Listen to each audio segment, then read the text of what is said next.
그 균형의 이동을 보고요. 바로 이제 탄력성, 계산 문제와 탄력성으로 들어가겠습니다.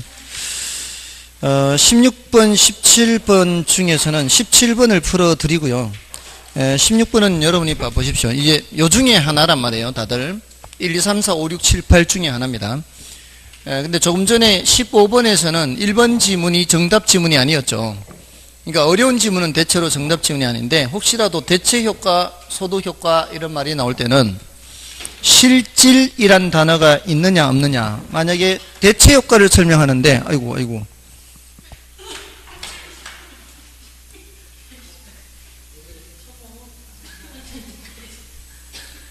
빨리 마세요.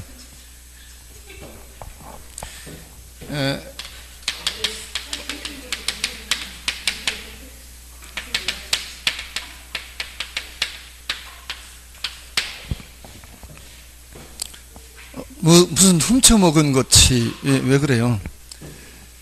실질소득이라는 말이 있느냐, 상대가격이란 말이 있느냐. 실질소득이란 말이 있으면 무슨 효과? 소득효과. 상대가격 또는 상대적으로, 상대란 단어죠. 실질이란 단어. 이러면 대체효과. 이렇게. 요 말을 집어넣고 대체효과 하면 틀린다 이 말이에요. 실질이란 단어가 있는데 대체효과라고 하면 틀린다고요. 상대적으로 하는데 여기 소득효과 하면 틀린다 이 말이에요. 그런 키워드를 빼고는 설명을 할 수가 없다라는 겁니다. 그 중에 16, 17 중이죠. 16번을 보시면 아파트 시장의 균형 가격과 균형 거래량의 변화에 관한 설명으로 틀린 것은 했는데요. 1번에 공급이 불변이고 수요가 감소하는 경우 했죠. 이거는 요거를 말하는 거죠. 2번을 말하는 거예요. 2번. 공급이 불변이고 수요가 감소. 그러니까 얘네들은 어느 하나만 이동하는 거죠. 이때는 공급이 불변이고 이때는 수요가 불변인 것을 전제로 하는 겁니다. 맞죠? 이 둘째 어느 하나만 이동하는 거니까. 이건 둘 다 이동하는 거고. 이럴 때 균형량은 어떻게 돼요?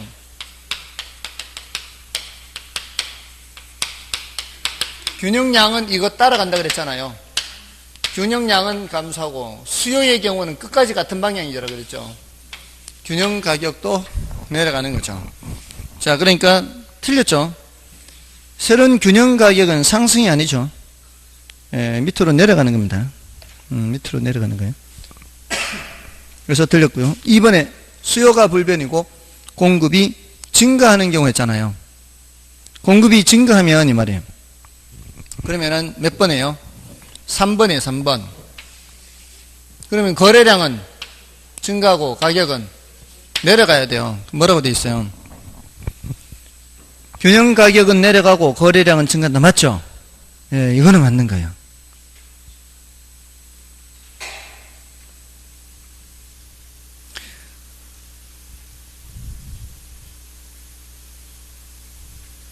지금 저거를 찾을 때 저기 표에서 찾으려고 하지 마시고 공급이 증가한다라고 돼 있잖아요.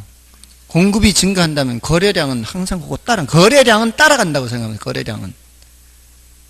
표를 보려고 생각하지 마시고 수요가 증가한다 그러면 거래량은 증가, 수요가 감소한다. 거래량 감소 이렇게. 항상 거래량은 먼저 봐야 돼요. 거래량이. 그러니까 거기는 가격이 먼저 표시가 돼 있어도 공급이 증가한다 그러면은 거래량이 증가하니까 거래량부터 찾으라 말이에요. 그 있는 대로 푸는 게 아니라 내 나름대로의 기준으로 세워서 그렇게 풀면 된다고요. 아시겠습니까? 자, 그러면 3번에 수요 증가가 공급 증가보다 크다 그랬죠.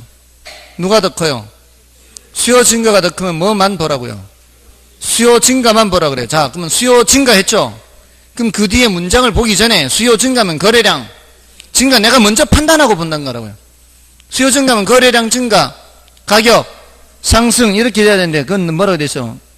가격 상승, 거래량 맞잖아요. 다 위로 맞잖아요. 다음에 공급 감소가 수요량 감소보다 큰 경우, 공급 감소가 수요 감소보다 큰, 뭐만 보라고요? 공급 감소만 보라고요. 그럼 공급 감소니까 거래량 감소, 공급 감소니까 가격은 상승, 그걸 먼저 판단하고 보는 거죠. 가격 상승, 거래량 감소 맞죠? 그렇게 봐야 빠르다고요. 내 나름대로의 기준으로 보는데 거기서는 글자가 가격이 먼저 나올 수도 있고 양이 먼저 나올 수도 있죠. 다음 마지막 수요 감소가 공급 감소보다 커요. 그럼 뭐만 보라고요? 수요 감소만 보라고요. 그럼 거래량은 감소하는 거예요. 이 감소 따라 거래량 감소해요. 가격 하락 다 밑으로 내려가야 되죠. 맞잖아요. 됐습니까? 예, 근데 그 17번은 그냥 그게 하나가 질문으로 된 거예요. 16번의 지문이 17번의 질문인 거예요. 16번에? 틀린 거는 몇 번이 틀렸어요? 1번이 틀렸죠, 1번이. 1번이 바로 안 맞잖아요, 지금. 수요가 감소할 때 균형 가격은 상승이 아니에요. 수요 감소니까 거래량 감소하면 다 밑으로 내려가야 되잖아요. 1번이 틀린 거죠. 17번에 질문이 뭐라고 돼 있어요? 수요가 증가하고 공급이 감소한다고 돼 있죠. 수요가 증가하고 공급이 감소한다 이렇게 돼 있잖아요. 여기서는 누가 더 큰지를 말 안 해줬죠. 여기서는 이 위에 그 16번에서는 누가 더 크다 작다를 3번 지문, 4번 지문, 5번 지문에서 말을 해줬는데 이거는 누가 더 큰지를 말 안 해줬잖아요. 그럴 때는 뭐를 알 수 없는 게 한 개 나온다 그랬죠. 하나는 증가고 하나는 감소니까 뭐를 알 수, 거래량이 어떻게 될지 알 수 없어요. 근데 알 수 없다가 나오는 거는 지문 한 개밖에 없어요. 5번밖에 없어요. 5번밖에. 알 수 없다가 둘 중에 하나는 알 수 없다가 나와야 돼요. 여기가 알 수 없잖아요. 이렇게 이런 상황이 될 땐 여기가 알 수 없다고, 여기가 알 수 없다고, 그죠? 여기가 알 수 없다고, 여기 알 수 없다. 이 알 수 없다가 반드시 하나는 나와야 돼요. 맞나요? 근데 지금 알 수 없다. 그 변화를 알 수 없는 거는 지금 5번 지문밖에 없잖아요. 그러니까 아는 사람은 굉장히 쉬운 거예요. 사실은 이 문제라는 게. 그리고 그건 뭘 뜻하는가 하면은 문제를 내는 사람 입장에서는 사실 내기가 쉽지가 않아요. 어렵게 출제하기가 쉽지 않다고요. 자, 다음에 18번은 일단 이제 시장 수요 함수 내고는 일단 남겨놓고요. 19번은 혹시 제가 시장 균형 가격 변화 수업 시간에 말씀드렸나요? 지난번에 균형 가격 변화는 몇 번 계산해야 된다 그랬어요? 2번 계산해야 된다 그랬죠. 그래서 이거는 효율적인 그 수업을 진행하기 위해서 19번, 20번, 21번이 다 같아요. 다 이게 균형 가격 변화예요. 균형 가격 변화. 자, 그러니까 요거는 여러분들이 이걸로 좀 연습을 해 보시고요. 근데 그 대신 18번은 뭐라고 할 수 있는가 하면은 이 18번은 시장 수요 함수를 말해요. 시장 수요 함수. 시장 수요 함수 계산이에요. 이게 몇 회 출제된 문제예요? 오래됐죠? 오래됐기 때문에 이거는 약간은 좀 주의를 할 필요가 있는데, 문제를 한번 읽어보겠습니다. 어떤 부동산에 대한 시장 수요 함수는 P는 100-4QD 이며, 단위는 이제 만원이고요. P는 가격 단위는 만원, QD는 수요량이고 단위는 제곱미터예요. 이 시장의 수요자는 모두 동일한 개별 수요 함수를 갖는데요. 이 시장의 수요자 수가 2배로 된다면 새로운 시장 수요 함수는 묻고 있죠. 기존의 시장 수요 함수가 있어요. 새로운 시장 수요 함수는 이런 게 몇 개가 있어요. 똑같은 게 2개가 있는데 요거를 더하는 거하고 똑같은 거예요. 2배니까 똑같은 수요 함수가 2개면 이렇게 수평합해야 될 거 아니에요. 이랬을 때 이거 새로운 거 찾는 거예요. 새로운 거 찾는데 여기 A라는 만약에 서로 다르다고 치고요. A라는 사람의 수요량이 있고 B라는 사람의 수요량이 있다면 시장 전체의 수요량은 어떻게 구해요? 더해서 QM 이렇게 나타내거든요. 수량을 A의 수량과 B의 수량을 더하면 시장 전체 수량 아닌가요? 그죠? 그렇게 하면 되는데 여기는 이제 다른 게 아니고 같은 놈이에요. 같은 놈. 자, 그럼 어떻게 푸는가 하면은 자, 원래 시장 수요 함수 P는 뭐였어요? 100-4QD죠. 자, 근데 원래 수요량이 Q고요. 새로운 수요량이 이제 M이라면, 원래 수요량이 100이면 새로운 수요량은 어떻게 돼요? 원래 QD가 100이라면 새로운 이제 시장 수요를 QM으로 표시를 하면은 200이 돼야 되고, 여기에 200이면 여기가 400이 돼야 되겠죠. 그러니까 이 QM이라는 값은 원래 QD의 몇 배가 된다 그랬으니까, 원래 QD의 2배가 된다 그랬으니까, 원래 QD에다가 2배를 하면 뭐가 되는 거예요? QM이 되는 거죠. 맞나요? 그러면 이 식이 말이에요. 이 식이 100-4QD인데 2배죠. 이런 문제는 항상 이렇게 풀면 돼요. 4QD를 써놓고 몇 배로 된다 그랬어요? 2배로 된다 그랬죠. 그러면 2배를 분모에 쓰면서 D를 M으로 바꾸면 돼요. 2배를 분모로 쓰면서 이걸 M으로 바꾼다고요. 외울 때는 그렇게 하면 돼요. 분모에 2배를 쓰면서 분모에 2가 들어가는 거예요. 그러면서 M으로 바꾸면 돼요. 왜냐면 이 QD가 QM이죠. 그럼 QD 자리에 뭐를 넣을 수 있다는 얘기예요? 2분의 QM을 넣을 수 있기 때문에 그래요. QD 자리에 대신 뭐를 넣는다? 2분의 QM을 넣는 거예요. 이게 3배가 되면은 3QD가 QM이잖아요. 그러면 QD 자리에 3분의 QM을 넣는 거예요. 아시겠죠? 그러니까 결국 여기에 지금 분모에 2를 한다 이렇게 했는데 4QD 자리에 뭐 분의 2분의 QM을 넣은 거예요. 2분의 2배가 되면은 3배가 되면은 3분의 QM을 넣고 4배가 되면 4분의 QM을 넣고 QD 자리에다가 이런 관계가 있기 때문에, 그러면은 이거는 약분되면 바로 몇이에요? 2가 되죠. 2. 그럼 100-2QM 할만한 거예요? 패스예요? 할만하죠. 입장 정리. 몇 배인가 문제예요. 기억할 때 몇 배가 됐을 때 말이에요.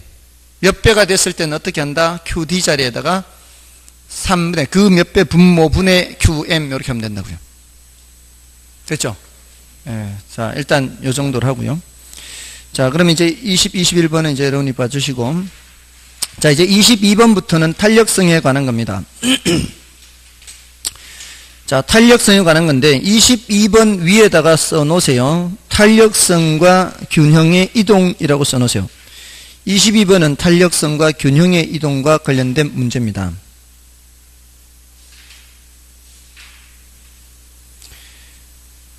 자, 다음에 23번이죠. 23번은 이거는 예외적인 문제인데요. 그 예외적인 문제만 빼면은 이거는 복합 문제예요. 탄력성과 관련된 이제 복합 문제라고 보시면 돼요. 복합. 예외적인 게 정답이 2번이 예외적인 거예요. 복합 문제고요. 탄력성과 관련된 복합 문제. 다음에 이제 24번 가보십시오. 24번.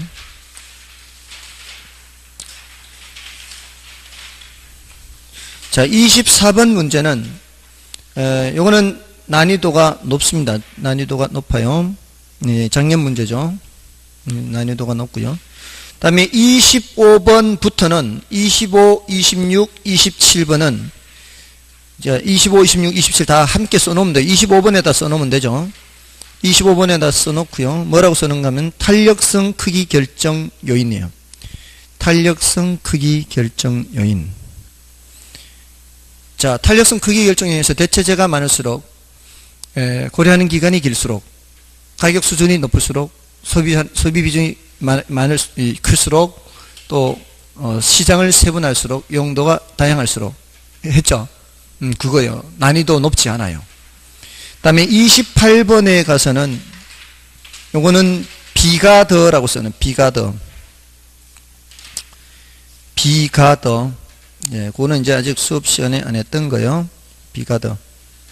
다음에 이제 29원부터는 이제 숫자와 관련된 건데 요거는 거기 가서 말씀을 드리겠습니다. 자, 일단 앞쪽에 다시 오셔서요. 자, 이 탄력성에 여러 가지 주제가 있다 그랬잖아요. 탄력성의 종류, 또 탄력성 크기 결정 요인, 또는 탄력성과 판매 수입, 이런 주제가 있죠. 자, 그 중에서 22번은 탄력성과 균형의 이동이에요. 자, 요거는 아직 수업 시간에 많이 하는데, 여기에 비가더도 여기 들어가요. 비가더도. 아까 비가더 언어라고 한 거 있죠. 비가더 언어라고 한 것도 균형의 이동에 들어와요. 자, 이게 균형의 이동이죠. 이게 균형의 이동인데, 여기는 우하향하는 수요 곡선과 우상향하는 공급 곡선을 전제로 한 거예요. 여기서는 1, 2, 3, 4, 5, 6, 7, 8은 우하향하는 수요 곡선과 우상향하는 공급 곡선을 전제로 한 거예요. 자, 근데 자, 22번은 자, 22번 다 읽어볼게요. 공급이 가격에 대해 완전 탄력적인 경우 이렇게 돼 있죠. 예? 공급이 가격에 대해 완전 탄력적이다 그러면은 공급 곡선을 어떻게 그려야 돼요? 수평으로 그려야 돼, 이게. 공급이 가격에 대해 완전 탄력적인 경우 그렸나요? 여기까지 그리면 안 돼요. 더 그려야 돼요. 이게 예외적인 그래프예요, 일반적인 그래프예요? 예외적인 그래프죠. 이럴 때는 수요 곡선을 일반적인 그래프를 그려야 돼요. 여기까지 그린 것이 콤마 앞까지를 그린 거예요. 자, 여기까지 그려놓고 이 말이에요. 수요가 증가하면 했죠. 수요가 증가하면 수요 곡선을 어느 쪽으로 그려야 돼요? 오른쪽으로. 자, 이러면은 가격이 올라가요? 그렇지 않아요? 안 올라가죠. 수요가 감소해도 가격이 내려가요? 안 내려가요? 안 내려가죠. 저거하고는 다르단 말이에요. 저쪽은 수요가 증가하면 가격 올라가고 수요가 감소하면 가격 내려가고 있는데 예외적인 경우라고요. 자, 우리는 수요가 증가하는 경우만 묻는 게 아니고 수요가 감소하는 경우도 물으니까 수요가 증가하든 수요가 감소하든 공급이 수평이면 균형 가격에 변화가 있다 없다? 변화가 없다. 자, 이번에는 수요가 수평일 때는 말이에요. 수요가 완전 탄력적일 때는 공급을 어떻게 그려야 돼요? 공급을 일반적인 우상향의 그래프를 그려야 된다고요. 이럴 때 공급이 증가하면, 자, 저쪽에서는 공급 증가하면 가격 하락했죠. 1, 2, 3, 4, 5, 6, 7, 8에서는. 근데 여기서는 공급이 증가해도 가격 하락하지 않아요. 공급이 감소하면 가격 상승하지도 않아요. 자, 그러면 공통점이 보이죠. 수요든 공급이든 어느 하나가 완전 탄력적이란 말이 나오면 이 말이에요. 완전 탄력적이란 말이 나오면 균형 가격의 변화가 있다 없다? 그걸 빨리 찾아야 돼요. 어느 하나가 수평이면 균형 가격의 변화가 없다가 나와야 돼요. 자, 뭐라고 돼 있어요? 균형 가격은 상승하고 이렇게 돼 있죠. 완전 탄력적 1번 수평이라고 돼 있는데 수평이라고 돼 있으면은 변화 없다가 나와야 된다고요. 균형 가격 변화가 없다 나와야 되는데 없잖아요. 틀렸죠?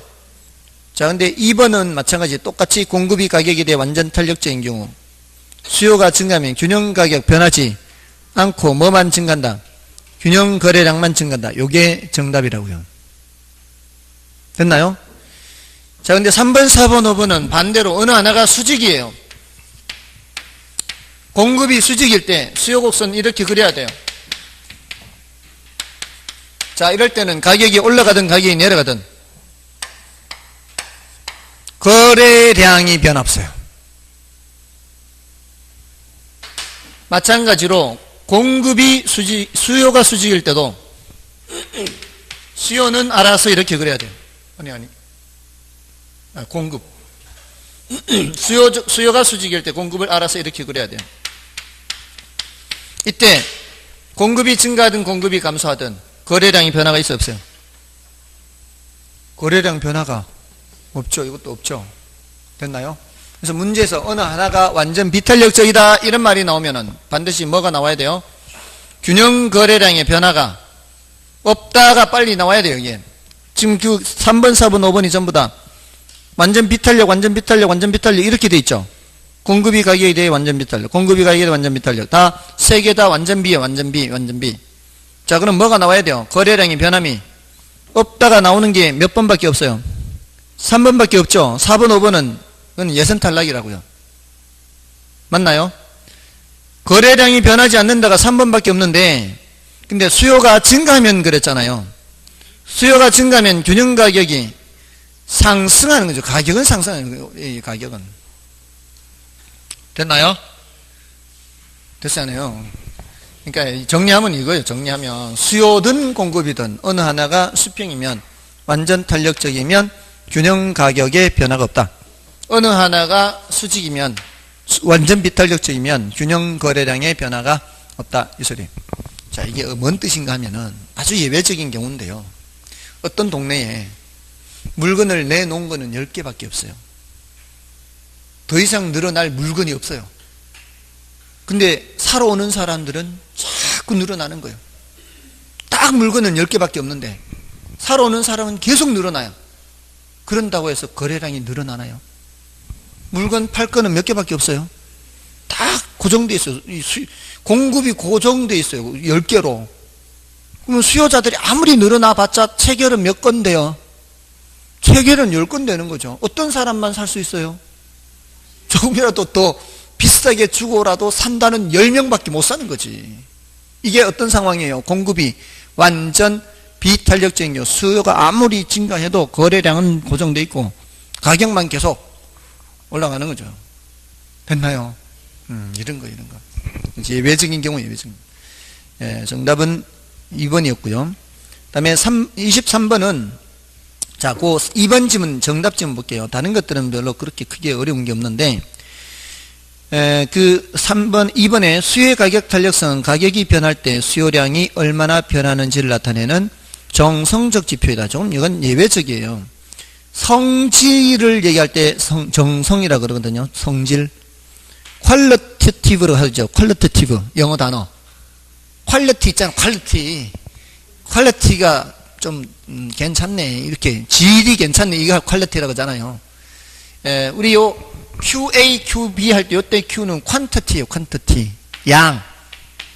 양을 얘기할 때는 퀀티티. 질을 얘기할 때는 퀄리티. 질, 퀄리티, 양, 퀀티티. 근데 제가 탄력성 얘기할 때마다 이게 뭐의 변화 크기라 그랬어요? 수량, 량 변화 크기라 그랬죠. 량 변화 크기. 그러면은 탄력성은 정성적 지표예요. 정량적 지표예요. 정량적 지표라고 이게. 이것도 결국 단어 묻는 거예요. 그죠? 예, 이런 건 좀 예외적이에요. 자, 그 다음에 1번은 대체재가 많을수록 탄력성이 커져야 작아져요. 커지죠. 이건 뭐 어렵지 않고. 자, 3번 나왔네. 3번. 3번에 수요 탄력성 1보다 커요. 탄력적이에요. 비탄력적이에요. 탄력적일 때 임대료가 상승하면 임대업자의 임대료 수입 나왔네요. 임대료 수입. 임대료 수입은 이거 아니에요. 이거. 이렇게 그어놓고. 자, 한가운데가 넓이가 제일 넓다 그랬죠. 임대료 수입하면 이 머릿속에 이거 그리고 이 위는 탄력 구간, 비탄력 구간. 탄력 구간, 이 아래는 비탄력 구간. 탄력 구간에서는 가격이 올라가야 판매 수입이 증가하고 비탄력 구간에서는 가격이 내려가야 판매 수입이 증가하는 거잖아요. 지금 1보다 크다 그랬으니까 어떤 구간이에요? 탄력 구간에 있어요. 현재 이 위에 있단 말이에요. 이 위에. 1보다 크다 이 소리는 위에 있다 이 소리예요. 1보다 작다 그러면 아래에 있다 이 소리예요. 자, 그 위에 있을 때는 임대료가 올라가면 이 말이에요. 위에 있는데 올라가. 위에 있는데 올라가면은 수입이 점점 줄어드는 거죠. 맞아요, 아니에요. 이 그림을 연상을 해야 돼요. 연상. 어떤 내용이 나오면은 뭔가를 연상하면 훨씬 속도가 빨라요. 그죠? 그걸 평소에 그냥 그 생각하고 있던 방식대로만 하면 속도가 느려요. 그래서 이런 그래프를 자꾸 그려드리는 거예요. 머릿속에 그리기 쉽잖아요. 이 그래프는. 그러면은 탄력성이 1보다 크네. 저 위에 있네. 위에 있으면은 아래로 내려와야 판매 수입이 증가하는데 위로 올라간다고 했으니까 판매 수입, 임대료 수입은 감소하는 거죠. 맞는 말이죠. 맞아요, 아니에요. 예, 그렇게 연상을 하고 연상. 자, 그럼 4번은 어렵지 않고요. 5번은 지금 이게 수요의 가격탈에서 완전 탄력성 수평이잖아요. 5번은 수평이잖아요. 수평이면은 뭐가 변함이 없다? 가격이 변함이 없다. 가격이 뭐만 증가한다? 거래량만 증가한다. 공급 증가니까. 됐나요? 그러니까 그 5번 지문은 22번과 같은 내용이에요. 그러니까 23번의 5번 지문이나 22번이나 같은 내용이니까 반복되고 있는 거예요. 넘어가시고요. 다음에 이제 24번은 난이도가 높다 그랬죠. 자, 24번에 1번 또 나왔어요. 근데 24번에 1번 또 그 판매 수입 나오는 거예요. 판매 수입. 전체 수입, 판매 수입. 근데 이번에는 뭐라고 나와 있어요? 1보다 작다고 돼 있죠. 1번에 24페이지 24번 1번 수요의 가격 탄력성 1보다 작은 경우 이렇게 돼 있잖아요. 1보다 작은 경우 하면 어디 구간에서? 이 아래 구간에서 전체 수입은 임대료가 상승함에 따라 어떻게? 상승함에 따라 증가한다 그래야 될 거 아니에요. 근데 감소한다고 돼 있죠. 틀렸잖아요. 이거 보면 쉬워요. 이렇게 이거 가지고 생각하면은 1보다 작은 구간에서는 가격이 올라가야 증가하는 거고, 근데 그건 뭐라고 돼 있어요? 임대료가 상승함에 따라 감소한다고 돼 있으니까 맞아요, 틀려요? 그러니까 이거 보고 생각하면 너무 쉬운데 이걸 생각을 안 하는 거죠. 위에 있냐 아래에 있냐 이것만 보면 되잖아요. 다음에 2번은 대체적 있는 경우 수요의 가격 탄력성 없는 경우보다 더 탄력적이죠. 대체제가 많을수록 했잖아요. 대체제가 많을수록 가격 수준이 높을수록 고려하는 기간이 길수록 소비에서 차지하는 비중이 클수록 시장을 세분할수록 이렇게. 자, 일단 3번은 남겨놓고요. 4번에 일반적으로 부동산 수요의 가격은 단기에서 장기로서 고려하는 기간이 길수록 맞잖아요. 또 5번에 용도 전환이 용이할수록 맞죠? 맞나요? 근데 단기에서 장기로 갈수록 더 탄력적 해야 되는데 비탄력해서 틀린 거고, 용도 전환이 용이할수록 또는 용도가 다양할수록 탄력성은 커진다 해야 되는데 작아진다 했잖아요. 그러니까 이런 표현들이 자꾸 반복되잖아요. 다 틀린 거죠 지금. 그러니까 결국은 이게 3번 지문이 옳은 지문인데 난이도가 높다는 지문이 정답이 된 거예요. 난이도가 높다는 지문이 정답이 됐지만 이게 그렇게 난이도가 높은 것이 아니에요. 왜? 1번, 2번, 4번, 5번 지문이 쉬워요. 쉬워. 이게 동의가 안 되는 표정이에요. 1, 2, 4, 5가 쉽잖아요. 이거 기억이 안 나십니까? 대체제가 많을수록 이제는 많은 교감이 되고 있어요. 이제 알아서 인정해 주시고, 고려하는 기간이 어떠할수록 길수록 소비에서 차지하는 비중이 클수록 가격 수준이 높을수록 용도가 다양할수록 또는 용도 전환이 용이할수록 시장을 세분할수록 탄력성이 커진다 그랬잖아요. 이런 내용이기 때문에. 그리고 아까 탄력성이 1보다 클 때는 가격을 낮춰야 판매 수입이 증가하고 탄력성이 1보다 작을 때는 가격을 올려야 되는데, 탄력성이 1보다 클 때 가격을 올리면은 판매 수입이 주는 거고, 탄력성이 1보다 작을 때는 가격을 낮추면 판매 수입이 줄어드는 거고, 그거 얘기하는 거니까. 됐나요? 자, 그래서 정답이 3번인데, 자, 3번은 사실은 이게 거의 경제학이거든요. 경제학인데, 제가 수업할 때 혹시 이렇게 말씀드린 적 있나요? 경제학에서 이거 탄력성 얘기할 때, 요 지점에서의 탄력성은 분모분의 분자, 이렇게 했어요. 요거, 분모분의 분자 했어요. 한가운데는 분모분의 분자 했나요? 그러면은 각각의 지점마다 탄력성의 크기가 다르다는 거 너무 쉽게 알 수 있겠죠? 그러니까 이게 0이고 여기가 무한대고 선분으로 이렇게 됐을 때는 각 지점에서 탄력성은 다 어떻다? 다르다. 그게 3번이 지금. 우하향하는 선분으로 주어진 수요곡선의 경우 수요곡선상의 측정 지점에 따라 가격 탄력성은 다르다. 맞나요? 사실은요, 제가 이 수업을 할 때 이렇게 했거든요. 근데 이거는 경제학을 전공하지 않은 사람이면 이렇게 수업을 못해요. 이 기하학적으로 알아야 되거든, 이게. 기하학적으로 왜 이렇게 되는지를 알아야 설명을 할 거 아니에요. 근데 이거 기하학적으로 설명하려면은 중학교 2학년의 그 삼각형의 닮음 조건부터 시작해야 돼요. 예, 그렇게 해서 증명을 할 수가 있어요. 근데 이거를 일반 경제학을 전공하지 않은 사람들은 이걸 할 수가 없잖아요. 근데 이제 이렇습니다라고 제가 수업 시간에 지나가는 얘기로 했었어요. 작년에도 했고 재작년에도 했고. 그래서 이걸 딱 보는 순간 깜짝 놀랐어요. 작년에 출제됐는데, 야, 이건 내가 수업은 하긴 했는데 사람들이 이걸 알아볼까? 그런 생각이 들더라고요. 알아볼까? 알아보고 이게 각 지점에서 탄력성이 다르다는 걸 알아볼까? 이제는 알아보겠죠. 자, 그런 거고요. 다음에 25번에서부터 27번까지는 아까 뭐라 그랬어요? 탄력성 크기 결정 요인이라 그랬죠. 자, 그 중에서는 자, 25번을 일단 봐드리고요. 자, 25번. 틀린 걸 찾는데, 부동산 수의 가격 탄력성은 주거용 부동산에 비해 특정 입지 조건을 요구하는 공업용 부동산에서 더 탄력적이다. 특정 입지 조건을 요구하면은 그거밖에 별로 없잖아요. 그건 뭐예요? 비탄력적이잖아요. 특정 입지 조건 수량 변화를 크게 할 수가 없잖아요. 벌써 정답이 나왔고요. 그 다음에 2번은 쉽죠. 대체재 존재 유무에 따라 달라질 수 있다. 그 다음에 용도 전환이 용이할수록 탄력성 커지죠. 단기에서 장기로 갈수록 탄력적.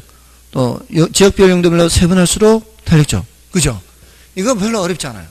넘어가시고요. 그 다음에 26번도 마찬가지예요. 26번도 지금 이거하고 같은 내용이 있거든요. 이거는 열어보시고. 27번도 마찬가지인데, 자, 거기에서는 이제 뭐를 체크하는가 하면은 3번을 체크하세요. 27번에 3번. 27번에 3번은 28번에 1번 그 옆에 써놓으세요. 27번에 3번은 28번에 1번을 써놓으세요. 자, 그것이 좀 난이도가 조금 높아요. 높긴 한데 그래도 조금은 이제 언급이 되고 있으니까 좀 주의를 할 필요가 있어요. 거기 이제 뭐라고 돼 있어요? 3번에 부동산 수요가 증가하면 27번에 3번 부동산 공급 곡선이 비탄력적일수록 시장 균형 가격이 더 크게 상승한다. 이렇게 돼 있죠. 자, 탄력성이 비탄력적일수록 수량 변화는 커요, 작아요?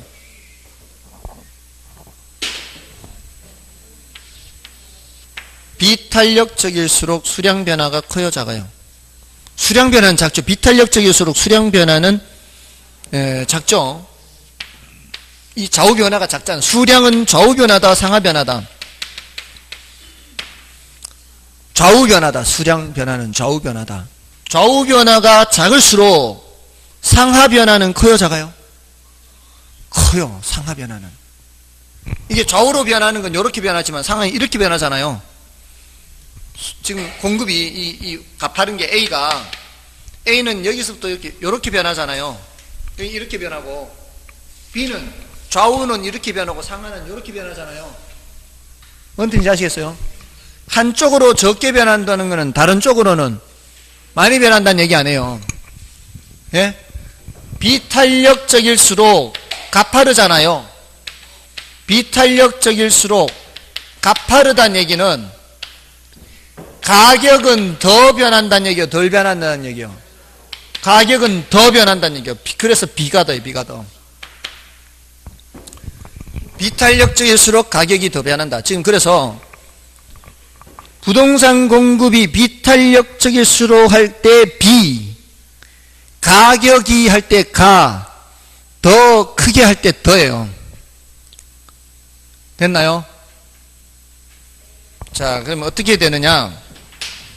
수요가 증가할 때 그랬으니까 같은 지점을 출발점으로 삼아야 돼요. 같은 지점을 출발점으로 삼고 이렇게 수요가 증가할 때 가격이 A를 따라서도 올라가고 B를 따라서도 올라가요. 어떤 쪽을 따라 더 많이 올라간다? A 쪽을 따라 더 많이 올라간다는 거죠.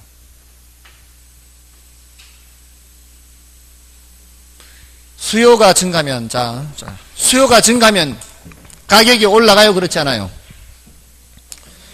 수요가 증가하면 가격이 올라가는 건 당연한 거예요. 예?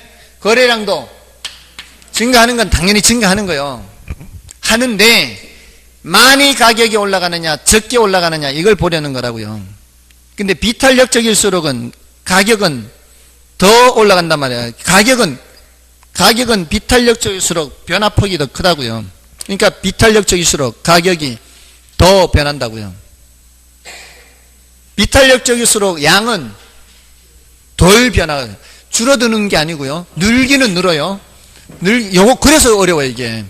그러니까 늘기는 느는 거예요. 늘기는 느는데 가격이 많이 변한다는 거는 수량은 적게 변한다는 뜻이거든요. 아시겠죠? 그러니까 이쪽을 따라서 균형량은 적게 늘어나요. 적게. 늘기는 늘어요. 얘보다는 적게 늘어난다는 거지. 줄어드는 게 아니라 늘기는 느는데 여기서 이쪽으로도 양이 늘긴 늘죠. 양은 좌우로 보는 거니까 여기서 이쪽으로도 양은 늘잖아요. 지금 듣고 있죠? 여기서 이렇게도 늘어나고 여기서 이렇게도 늘어나는데 양은 비탄력적일수록 적게 늘어난다고. 적게. 탄력성은 양을 나타내는 표현이기 때문에 비탄력적일수록은 양은 적게 변하는 거예요. 가격은 더 변하는 거예요. 그래서 비탄력적일수록 가격이 나왔을 때는 더가 돼야 돼요. 그래서 비가 더해요. 물론 탄력적일수록은 더. 맞아요. 탄력적일수록은 가격이 더. 탄가덜이 된 탄가덜. 탄력적일수록 가격이 덜 변하는 거지.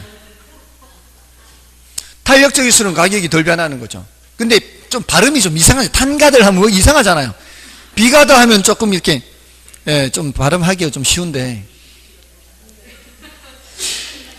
아시겠죠? 자, 그게 어디로 가는가 하면은 28번에 1번 지문으로 간단 말이에요. 또 나와요. 또 나와. 그러니까 비가더를 기준으로 잡으면 되는 거예요. 28번에 1번에 보시면은 수요가 증가할 때 이번엔 공급곡선이 탄력적일수록 했잖아요. 탄력적일수록 했으면 가격은 어떻게 더 변하는 거예요? 덜 변하는 거예요? 덜 변하는 거잖아요. 근데 덜하고 해놨잖아요. 지금 틀린 거예요? 맞는 거예요? 틀린 거지 이게. 탄력적일수록에 더가 나왔으니까. 그죠? 탄력적일수록 가격은 더가 아니고 덜, 탄가 덜 해야 되는 탄가 덜. 그러니까 그걸 자꾸 숙달을 시키라고요. 키워드를 찾아서 하다 보면은 비탄력적일수록 가격이 더 변한다 이렇게.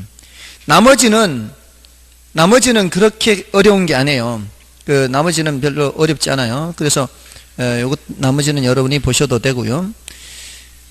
다음에 이제 29번부터는 이제 숫자와 관련되는 건데 29번은 어려운 거 아니에요. 숫자 나온다고 해서 이게 다 계산 문제가 아니고 지금 이게 재화의 성격을 묻는 거 아니에요. 자, 소득이 10% 증가하자. 위로요. 증가 옆에다 화살표 위로. 수요량이 8% 증가죠. 위로. 같은 방향이 뭐예요? 같은 방향 정상제다 이 말이에요. 됐죠? 이게 소득이 나왔기 때문에 정상제, 열등제 이렇게 가는 거예요. 소득이란 말이 없이 X제화, Y제화, A제, B제, C제 이런 말이 나오면 대체제, 보완제로 가야 되는 거예요. 자, 그럼 이제 뒤에 나와요. 이게 제가 보세요. 문제를 다 분류를 그렇게 해놓은 거예요. 지금 딱 이 문제를 분류할 때 정말 고민 많이 해서 해놓은 거예요. 이게 다 비슷한 것들끼리 이렇게 옆에 오게끔 해가지고 비교가 되게. 30번부터 보시면 30, 31, 32, 33번까지가 그러니까 30번에 써놓으면 돼요. 30에서 33번까지가 다 이런 형태의 문제예요. 같은 유형의 문제다 이 말이에요. 그죠? 같은 유형의 문제인데 자, A, B, C 이런 재화가 나오죠. 이건 계산 문제라고 할 수가 없어요. 사실은. 왜냐하면 문제에서 다 퍼센트를 알려주기 때문에 우리가 계산할 거는 거의 없단 말이에요. 그 중에 30번을 보시면 어떻게 돼 있어요? A 부동산 가격이 5% 상승할 때 그러면 A 가격 하면 되겠네요. A 가격이 5% 올라갈 때 이렇게 있죠. 자, 이런 문제 푸는 요령은 요 밑에다가 비재화 수요량 이렇게 나란히 써야 돼. 이렇게 옆으로 쓰지 말고 이렇게 나란히 쓰는 게 비교하기가 훨씬 쉬워요. 비재화 수요가 10% 증가인가요? 10% 증가하고 C재화 수요는 몇 프로? 5% 감소인가요? 자, 이게 같은 재화예요? 다른 재화예요? 다른 재화는 무슨 탄력성? 교차 탄력성. 다른 재화는 교차 탄력성이에요. A와 B를 짝지어도 교차 탄력성, A와 C를 짝지어도 교차 탄력성. 만약에 여기 A 재화 수요량 이런 말이 나오면, A 재화 수요량 이런 말이 나오면 이렇게 하면은 같은 재화죠. 같은 재화는 무슨 탄력성? 가격 탄력성. 이렇게 짝지으면 가격 탄력성, 이렇게 짝지으면 교차 탄력성. 이것도 교차 탄력성 맞죠? 자, 근데 이게 같은 방향이 반대 방향이에요. 같은 방향이잖아요. 그럼 뭐예요? 대체제, 대갑이 이거예요. 그럼 A와 B는 무슨 관계? 대체제. A와 C는 반제. 이렇게 된다 이 말이에요. 됐죠? 그러면 31번 여러분이 푸시고요. 32번 여러분이 푸시고요. 자, 33번을 보겠습니다. 33번에 아파트 가격이 16% 상승함에 따라, 아파트 가격이 상승함에 16%, 그럼 이렇게 적으라고. 이렇게 아파트 가격이 몇 프로? 16% 상승함에 이렇게 써놓으라고요. 그 다음에 뭘 써요? 밑에 계속 읽어보세요. 다세대 수요량이 몇 프로? 8% 증가하고, 그 다음에 아파트 수요량이 4% 감소. 이렇게 돼 있나요? 자, 그럼 자, 이제 보세요. 이렇게 나란히 썼죠. 이렇게 화살표도 써놓게 하는 게 편해요. 화살표 써놓으면. 자, 여기 아파트 가격이죠. 다세대 수요죠. 이렇게 짝지면 무슨 탄력성? 교차 탄력성. 아파트 가격, 아파트 수요 이렇게 짝지으면 가격 탄력성. 같은 가격 탄력성. 보이잖아 이렇게. 근데 뭐를 묻고 있어요? A가 뭐예요? A가 아파트 수요의 가격 탄력성. 자, A가 가격 탄력성이에요. B가 뭐예요? 교차 탄력성이고, C는 뭐예요? 관계를 묻고 있죠. 자, 그럼 가격 탄력성 이거 보면 되네. 이게 같은 놈이니까 16분의 4 하면 돼. 원래는 마이너스 4입니다. 이게 원래는 이게 플러스 16 마이너스 4인데 방향을 생각해야 되니까 가격 탄력성에는 항상 뭐를 씌워줘요? 절대값을 씌워주니까 그 신경 안 쓰고 그냥 4분의 1 하면 돼. 0.25 4분의 1이니까. 교차 탄력성은 이렇게 하는 거죠. 교차 탄력성 이렇게 짝지어야 될 거 아니에요. 몇 분의 몇? 16분의 8. 가격 변하는 게 항상 분모로 가고 수량이 분자로 가니까 16분의 8은 0.5. 같은 방향 반대 방향. 같은 방향 뭐예요? 대체제. 끝났죠? 이런 문제 나오면 좋겠죠? 네, 쉬워요. 자, 근데 이제 나머지 계산 문제까지 다 하기에는 시간적인 부담이 너무 많아요. 그래서 일단 그렇게 어려운 문제가 남아있는 건 아니지만 넘어가시고요. 근데 89쪽에 38번은 어려워요. 39쪽에 38번은 난이도가 높으니까 이거는 여러분이 보시더라도 좀 손을 안 대는 게 좋겠고요. 자신 있는 분만 손 대시고요.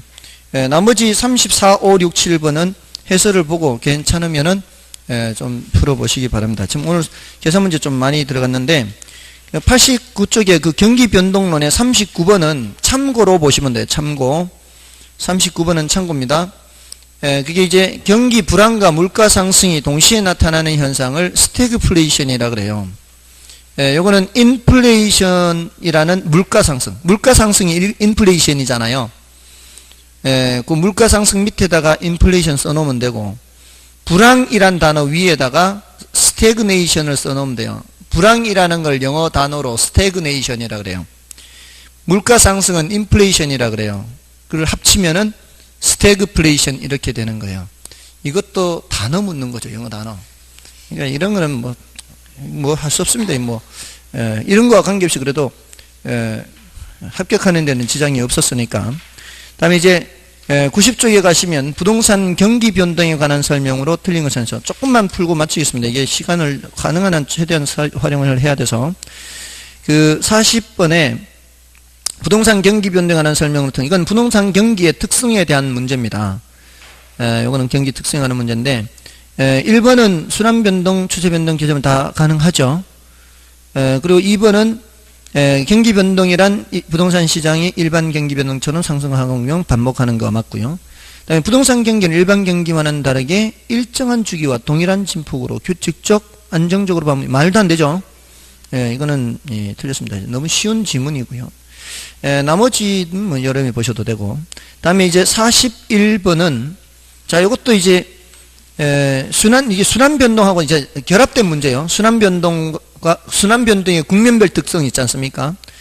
그거하고 복합된 문제인데 틀린 거를 찾는데요. 1번에 부동산 경제를 구성하고 있는 각 부문에서 순환적 변동을 비롯한 계절적, 장기적, 무작위적 변동이 나타난다. 맞잖아요? 그 다음에 무작위적 변동이란 예기치 못한 사태로 초래되는 비순환적 경기 변동 현상을 말한다. 이것도 맞죠? 예기치 못한 이게 키워드죠. 그 다음에 대학교 근처의 임대주택이 방학을 주기로 공실률이 높아지는 거. 계절 변동 맞고요. 자, 이제 상향시장, 하향시장 이런 말이 나오고 있잖아요. 상향시장은 올라가는 거죠. 올라가는 경우에는 직전 회복시장의 거래 사례 가격은 현재 시점에서 상한가가 아니고 하한가죠. 그래서 말이 안 되는 거죠. 그래서 4번이 틀린 거고요. 그 다음에 이제 넘어가시면은 42번, 43번, 44번, 45번이 모두 다 순환 국면별 특성과 관련된 내용이에요. 그러니까 이게 대체로 비슷한 주제들이 나온다 이 말이죠. 자, 그 중에서 43번과 45번을 풀어보겠습니다. 여러분들 요거 어렵지 않을 거예요. 43번 보시면은 부동산 경기 변동에 관한 설명으로 틀린 것은 부동산 경기 변동은 4가지 국면 외에 하회상후, 회상후와 안정시장이라는 국면이 있죠. 부동산 경기에서만 독특하게 보는 거고요. 그 다음에 부동산 경기 변동 국면은 공실률, 건축업 건수, 거래량 등으로 확인할 수가 있죠. 그 다음에 일반 경기 변동에 비해 정점과 저점 간 진폭이 작다. 말이 안 되죠. 이게 굉장히 쉽게 나오는 편입니다. 또 거기에도 지금 4번 아까 나왔던 지문이 또 나오는 편이고요. 순환변동, 계절변동, 무작변동 여러 가지 모습이 있고 5번도 순환 국면 특징이잖아요. 여기는 이제 옳은 지문으로 나왔죠. 좀 전에 상향 국면에서 직전 회복 국면의 거래 사례 가격은 상한이 돼서 틀린 지문 나왔었잖아요. 이번에는 옳은 지문으로 나온 거죠. 별로 어렵지 않습니다. 넘어가시면은 44번과 45번 다 같은 맥락의 문제죠. 그 중에 45번을 보시면 부동산 경기 변동에 관한 설명으로 틀린 것은 1번에 부동산 경기도 일반 경기와 마찬가지로 회복상 이거 아까 나왔던 표현이지 않습니까? 나왔고요. 자, 이제 2번 하향 국면은 매수자가 중시되고 상도하수 했잖아요. 내려가니까 매수자 맞고요. 자, 내려가는 국면에서 과거 사례 가격은 새로운 거래 가격이 상한이 되는 맞죠? 그 다음에 상향 국면은 올라가니까 상도 맞고요. 과거 사례 가격은 새로운 거래 가격의 하한 맞잖아요. 그 다음에 회복 국면 올라가는 거죠. 회복도 올라가는 거죠. 올라가는 거니까 매도자 중시 상도 맞고요. 과거 사례 가격은 새로운 거래 기준 가격이 되거나 한 맞죠? 회복은 저점 찍은 지 얼마 안 됐으니까 기준 가격의 의미가 될 수도 있죠. 그래서 맞고요. 그 다음에 후퇴는 내려가는 거죠. 정점 찍고 내려가는 거니까 매수자가 중시되고 과거 사례 가격은 새로운 거래의 기준 가격이 되고 기준은 맞죠. 정점 찍은 지 얼마 안 됐으니까 상한 5번이 틀린 거다 이 말이죠. 자, 됐고요.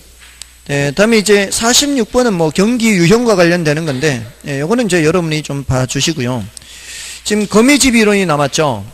47, 8, 90 요거 거미집 이론은 좀 다음 주에 할까요?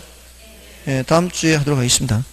자, 여기 사실 오늘 거미집 이론까지 다 하려고 했는데 조금 모자랐습니다.